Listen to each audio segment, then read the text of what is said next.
What is going on, YouTube? It is KB Baby here, and today I think we need to talk about the return of Callmecarson, because last night he made a video that was about 90 seconds long on his YouTube, basically announcing that he'd be returning to streaming very soon in September, and it's a semi-apology kind of thing, and I wanted to go over it because, believe it or not, some fun KB Baby lore for you. It was the first video on my channel to ever break 1,000 views. I believe right now it's sitting around 3,500 views.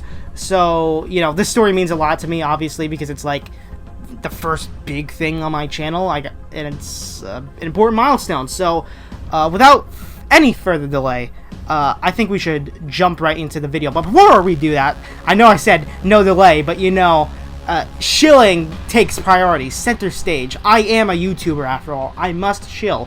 It is a compulsive, psychotic need to shill my content. So I wanted to say, just subscribe for more vids. I'm going to be trying to upload daily. In fact, as I'm talking about this, I have like more topics I want to upload today. Which would be Corey Kenshin also returning, coincidentally enough, and Jesse McCree from Overwatch is getting his name changed. I have some, I don't know if it's a hot take, but I have some opinions about that. So anyways, if you want to catch those videos, by all means subscribe. I'm going to be trying to upload them. This video will be at 5 p.m. Eastern Standard Time, around there, and second one will be 7 p.m., 9 p.m. I think that's going to be the general schedule I'll follow. I don't think I'll upload 3 videos a day. God, no. But, you know, you can probably expect a video every time around 7 p.m. Eastern Standard Time. I think that's what I'd shoot for. Anyways, again, let's not dilly-dally. And, God, I hope I never say that again. And let's get into the video. This is also kind of be a review of Callmecarson's apology, because, you know, it is kind of really short, so I feel like I don't want to, like, you know, just make a 10-minute video explaining that Callmecarson is coming back. So I wanted to, like, review it and talk about what's the goods and bads of YouTuber apologies, and see if Callmecarson, how he really shapes up. So first and foremost, it's short, 90 seconds long. This is usually a good thing. Long, drawn-out apologies don't tend to go over well on the internet. If I had to guess why exactly, it's mostly because people feel like you're talking in circles, and you're just kind of delaying what you want to talk about. It just doesn't breed confidence, I guess, is what I'd have to chalk it up as.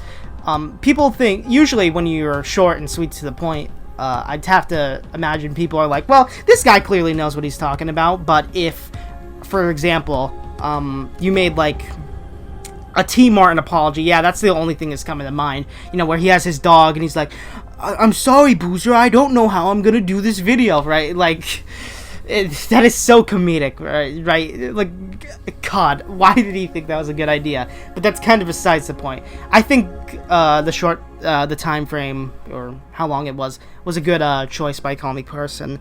I think the apology in the video needed to do exactly what it needed to do, because I think Callmecarson was in a position where I don't think, spoiler alert, I don't think Callmecarson did much wrong, aside from, you know, lying to his friends and stuff, and, you know, saying he was gonna work on it and not. Like, if Callmecarson thinks it's wrong and he didn't do anything about it, then I guess at the end of the day, that is, I guess, a fault of him, right?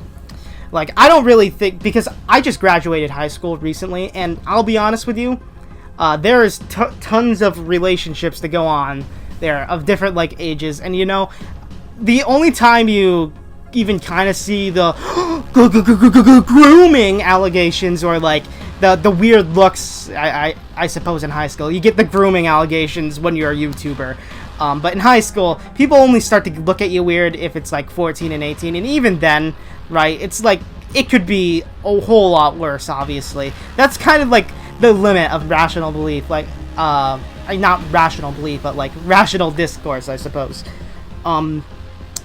Meanwhile, Callmecarson was like, the ages were like 17, 19, 17, and 20. Like, it is not surprising at all, to say the least. like, I can't get my, jimmies in a bunch, I suppose.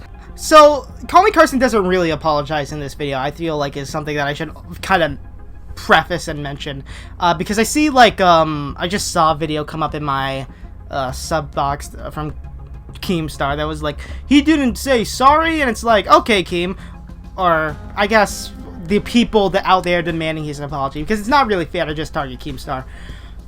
What would you want him to say, right? Like, obviously Carson at some point felt some level of sympathy. Like, he thought he did something bad, but I'm gonna be completely and utterly honest with you, dude.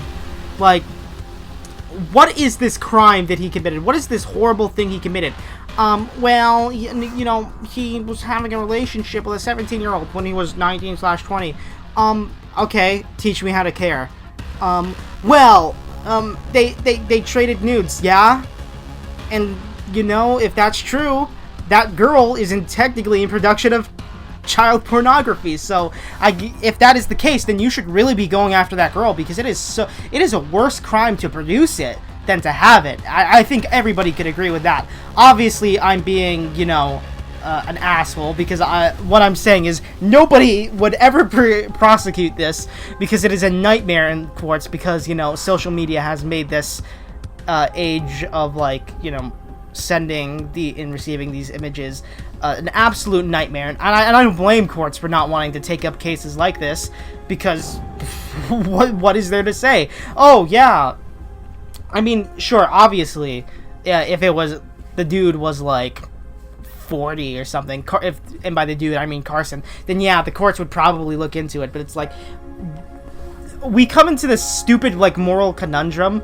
Like, I don't even want to say moral conundrum, because it really, like, oversells what happened. Like, it's not even that big of a deal. Like, this is discussions that are pretty obvious. Like, you go to high school and you see a 14-year-old and an 18-year-old dating. That happened at my school. I have to imagine it happened to all the schools around my area. I have to imagine that if you're in school right now, it is happening at your school. And if not, then, like, I'd have to imagine a school in your area has that happening. And nobody is going to, you have to be utterly insane to think that kind of relationship is, like, morally reprehensible, I guess is the best way to put it in some kind of way.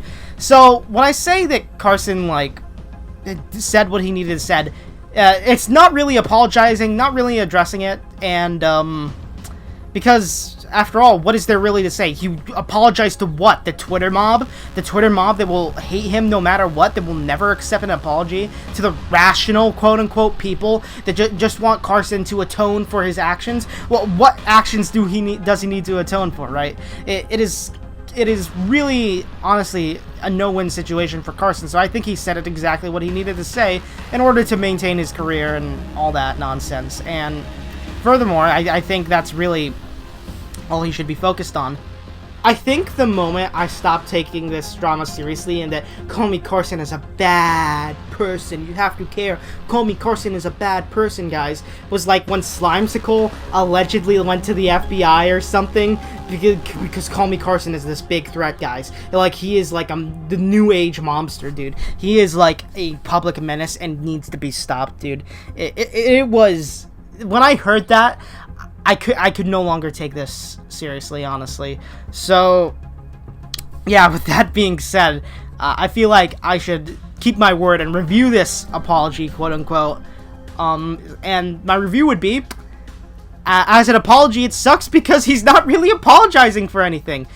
He's making it up to somebody. He's like, I'm sorry you feel that way.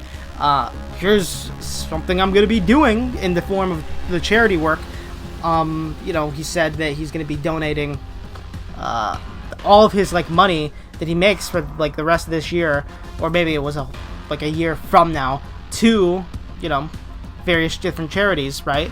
So it's more like one of those, I'm sorry you feel that way, but I'll make it up to you, which is a lot better than being like, I'm sorry you feel that way, but fuck you, which has happened to me many times in my life. So, you know, the fact that he's trying to make it up to him, you know, I'll allow it.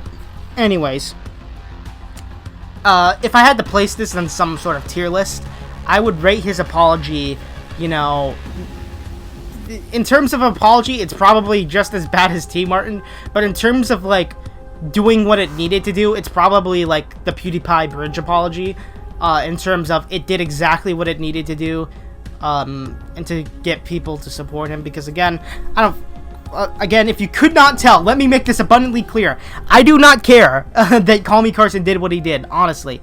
The worst thing he did, again, is that he lied to his friends. And I think that is kind of, not cringeworthy, it is critique-worthy.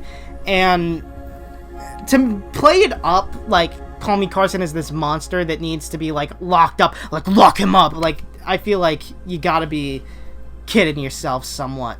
So, with all this being said, right, I think this is a good place to end this video. Goes to show just how much you can milk a 90-second video for like a 10-minute video.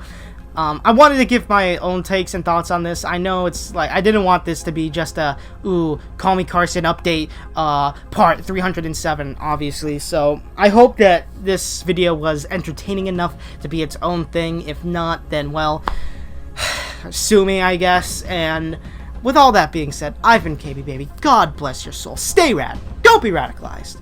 And yeah, I'm signing off. Peace.